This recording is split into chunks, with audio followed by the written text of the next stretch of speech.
everyone, welcome to Grass.Roots Garden. I'm Sisha, and today I'm going to be germinating my seeds. Let's see how well this goes. Let's go. Okay, so these are the basic things that you need before starting to germinate your plants. Basically, obviously, your seeds. I got a bunch from my mom. I'm originally from Iowa, born and raised, and she gave me all these seeds. She collects seeds. She also gardens a lot, so I got like, I don't know, a bunch. I don't even know that I got some beans. I put the name tags in here, but dill, cilantro, chili peppers, some other things I'm not really sure about. And then, yeah, you know, your regular old cucumbers, green beans.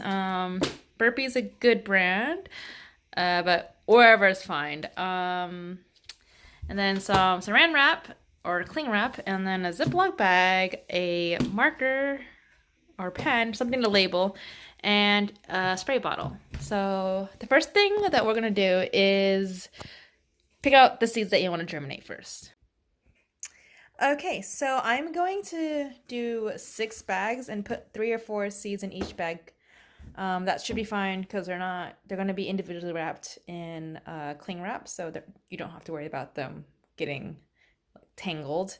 So I have my beans, and then I have my peas, which are going to go with my Thai chili pepper, cucumber, cucumber, and then my red peppers, and then I have my, I guess, viney plants, which is my yellow kiwi, which I'm trying to grow, and then tomatoes and white eggplant, and then I have my first batch of herbs, which is my dill, pakana, I don't really know what it is in English, it's a Thai herb, and moringa, and then I have over here my second batch of herbs, which is cilantro, green onions, is it green onion herb? I don't think so, and then my Thai basil. And then I also have here, what is this? These are flower seeds, kind of. A lot of just random herbs my mom gave me, medicinal herbs, and bok choy. So we'll put these into these bags in the next step. So what I'm going to do is just start off by labeling each bag. So unfortunately, I didn't have any masking tape, so I'm just going to use this painter's tape. I had duct tape or painter's tape, and that's literally all. So I'm going to put this on.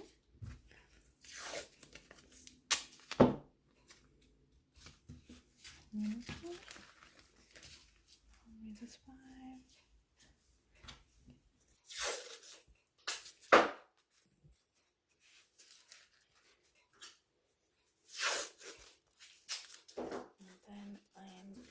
To write down what each one is, and yeah, I'll show you that. Alright, and as you can see, I have my labels down like this. You could be more detailed if you don't really know what seeds look like. Like if you didn't know that this is what a green bean looks like, then it might be helpful to have a picture printed out and then stuck on the outside with some tape, or drawn if you're a good drawer. But I know what they look like, and how I divided them up is where I plan to plant them. So even if I don't really know which seed is which, I'll know that it'll need to have somewhere where it can climb, or it'll need to be in more shade. So it really depends on how you divide your seeds. But yeah, this is what I did. The next is a step where traditionally or conventionally people would use a napkin and then moisten the napkin and then wrapped it into the napkin. But I learned this method on YouTube a couple months ago where you use cling wrap, because cling wrap doesn't cause it doesn't grow bacteria like napkins. So napkins tend to hold in the moisture and get moldy, and it can kill your seeds. So a gardener on YouTube advised gardeners to use cling wrap instead of napkins, and so that's what the method I'm going to use.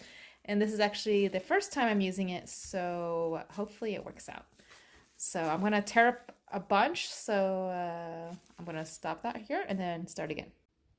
All right, and as you can see, here are my crumpled, oops, that has tape on it. That doesn't need this. Take that off. Crumpled saran wrap. Make sure it's crumpled because that's how it's gonna hold in water. So we're gonna start off with our 3 green beans, and so what we're gonna do is just, open this up, blow a little air into it, and then take your saran. Well, there's 2 of them. Take your saran wrap. Let's take this one. And then I'm just going to spray a little bit of water inside of here, like this. Not too much that's drenched, but enough to keep it moist. And I like to just do that. And then take your beans and place them in here like this.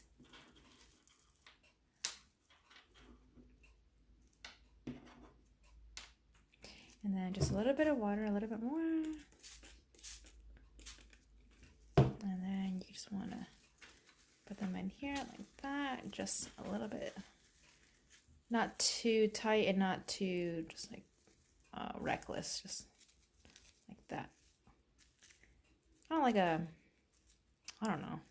Like kind of like if you're making a cookie, chocolate chip cookie, and you're like making it nice, so you don't want to flatten it out. And just place it in the bag. I just put green beans, 3 kinds. See, and it's nice because you can actually tell what it is. I know that sometimes you can even put it in without a napkin or a saran wrap, but let's not take that risk today. Now let's put these in here. I really like green beans because they're so versatile and yummy. I just like to put them in the oven and drench them in drench them in olive oil and then put them in the oven. Like that. You see that? And then you put this little babies in here.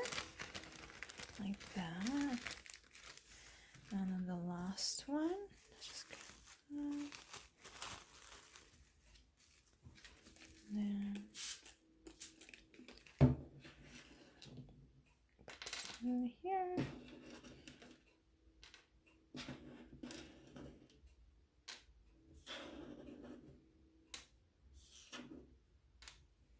And spray some water on top. And then just fold it. I guess it's almost like you guys know how to make egg rolls. Just kind of like that too. This one is because the saran wrap is a little bit bigger. And as they expand, they'll gradually push the saran wrap. Oh, almost dropped that on the floor. Okay. And then you just stick it in here. And basically you do that with the rest. And so I'm going to continue doing the rest of these and show you the results after. See you soon.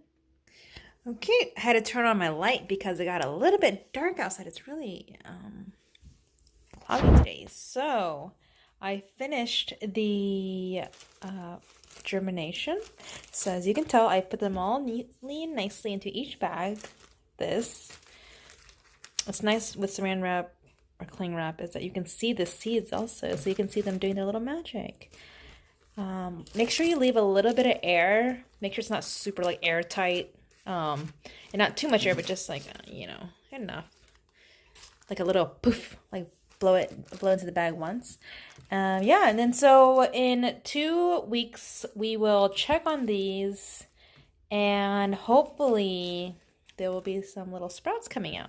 Some of these seeds are really old, like from 2005, I think, but they should still sprout because seeds are just so magical. Yeah, so come back and we'll see what happened. Oh, and I forgot to mention, some people put these in the refrigerator to let them sprout, and I'm actually going to leave them out since it's pretty chilly in the San Francisco Bay Area right now. If you're in a warmer climate, you should probably put them in the refrigerator. And yeah, so after you're finished, either put them in the refrigerator if you're in a hot climate or leave them out in a shady area not in direct sunlight, and they will soon sprout. All right? Okay, so I hope you guys learned something today, and I hope you enjoyed that. Be sure to like and subscribe, and you'll be notified when I release my next video, and there are going to be a bunch more, and you'll be notified when I update a video on these little babies and see if they survived or if they died. But thanks for watching, and I'll see you in the next video, guys. Bye!